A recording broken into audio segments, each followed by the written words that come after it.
Jonathan Lee Riches investigates new information about the car incident that happened at the U.S.-Canadian border. Rainbow Bridge, the governor of New York, speaks, and she tells us whether it was a terrorist attack or not.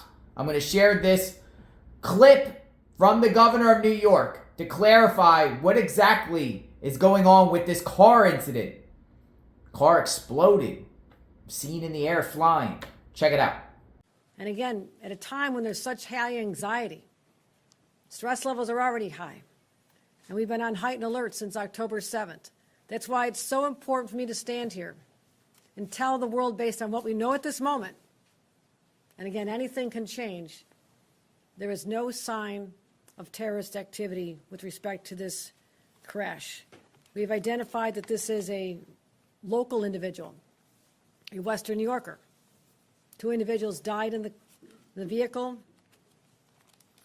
The Border Patrol individual working in the booth was injured. The booth literally protected that individual. They went to the hospital with minor injuries and have been released. There is also, again, the busiest travel day of the year, there's a major disruption in, first of all, our cross-border travel. Right now, the Rainbow Bridge will remain closed while law enforcement continues investigation. Again, this is a large, widely scattered scene, and we're trying to identify all the elements to make sure that there is no unforeseen situations that we need to address before we can open again to the public. We're going to make sure the public is safe before they go back on the Rainbow Bridge. Also make sure the structural integrity of the booths, also very important. Our state DOT will be involved in that as well. The Whirlpool Bridge and Lewiston Queenston Bridge opening early this evening, probably open by now. Can anybody confirm that? Yeah. We're open now, okay? They are open now. There's been a lot of people trying to get across. I appreciate that. The Peace Bridge, which was open, is already reopened a half an hour ago. For those traveling by train, unfortunately, Amtrak has temporarily suspended its cross-border service between New York State and Canada. And the Buffalo Airport, despite early reports, the Buffalo Airport was never closed and everything is normal. Domestic flights are still active. There has been no cessation in service there. What I want to do at this time is extend my extreme gratitude to all of our partners, Customs and Border Patrol, Homeland Security, FBI, our state police, local sheriffs, Niagara County, Erie County, all stepped up to assist in trying to identify what exactly transpired here beginning at 11:27 a.m. this morning. They gave up their time from their families. They showed up. They reminded us that there are people who put on a uniform every single day, put themselves in harm's way. The people out there on that bridge, in the immediate aftermath of what happened, unknown, the source, the cause of this explosion, were out there doing their jobs. So I want to pause to give them just the gratitude of a governor and 20 million New Yorkers who sleep better at night because of their willingness to do this. They run toward danger. They should be with their families today, but they will not be. This investigation will go on for a number of days, and that's why we will not have any further answers at this time as to the individuals involved, the deceased, any motivation, and there's a lot of unanswered questions. But at this time, we just need to dial down the temperature right now, and that's what I plan to do as governor. Just let everybody know all is well. We're investigating. More information could arise, but based on the preliminary investigation, no sign of terrorist involvement in the horrific explosion that occurred here in Western New York. Any questions? Governor Hochul, can you explain what you're basing that determination on, that there was no terrorist activity here, and instead calling this a horrific accident? That's based on my briefings with experienced law enforcement, with the FBI, Homeland Security, and the Customs and Border Protection. They brought experts. They're still analyzing this, but there's been no indication based on any online threats, anyone taking credit for anything, all the usual areas you look to identify whether or not there's a group involved. At this time, you're going to hear me say this at this time, right, a dozen times, because it is still unfolding, but I didn't want to leave the public with a lot more anxiety than they need to have at this time. So I just want to be perfectly clear, there is no evidence to show at this time that this was a terrorist activity. There is no evidence at this time that this was a terrorist activity. And that's what I want to make very clear to the public, just to calm everybody down. It's really important because based on what's happening in other parts of the world. Everybody is on edge. And this is an international border. And we've always felt the vulnerability there. But this was I won't call it an accident. It has not been determined to be an accident. You don't know whether the driver was intentional in how they drove. We do not know that. All I know is there was a horrific accident. Well, I won't call it an accident.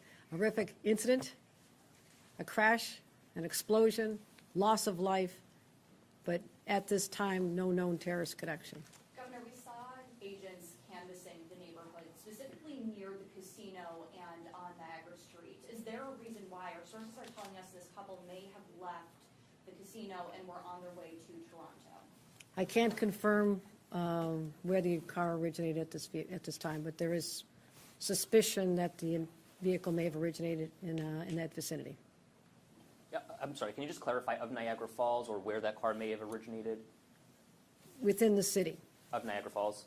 Not saying it's a local resident. I'm saying that it's a Western New York resident who was most likely in that vicinity prior to the high rate of speed, extraordinarily high rate of speed that led to the crash into the median that sent the vehicle airborne.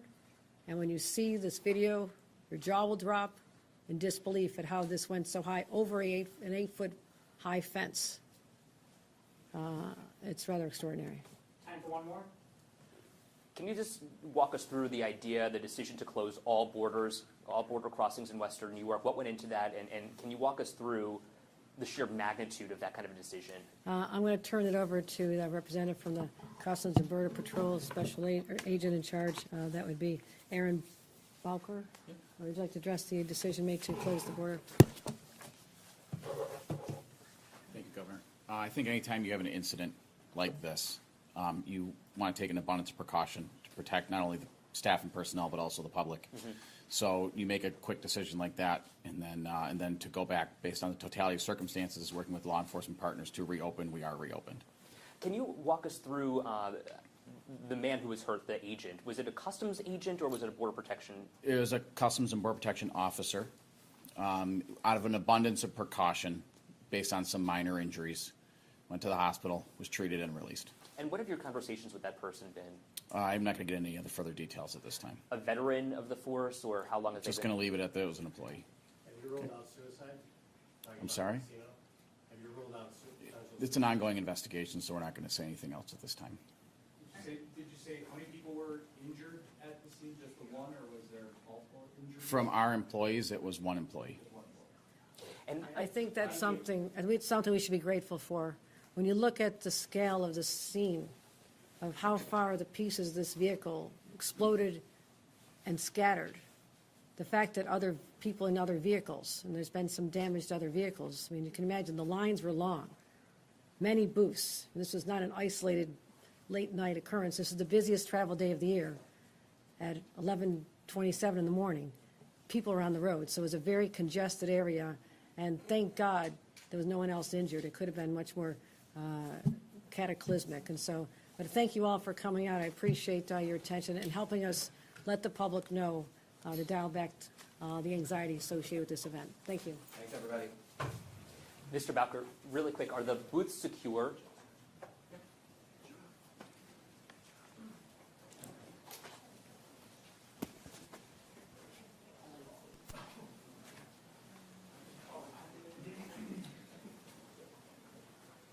So the governor of New York speaks, and she said no evidence at this time of a terrorist attack. Do you believe her or not believe her? A lot of speculation going over the internet right now. A lot of people also say that when the car went airborne and hit, it looked like a toll booth or a checkpoint there and exploded. It was at 11:22. And today's date is 11:22. They were saying it hit it at 11:22 a.m. Probably just coincidence, but remains to be seen what comes out of this. FBI did confirm they are investigating and looking into this case. So will they uncover something that the governor does not know at this time?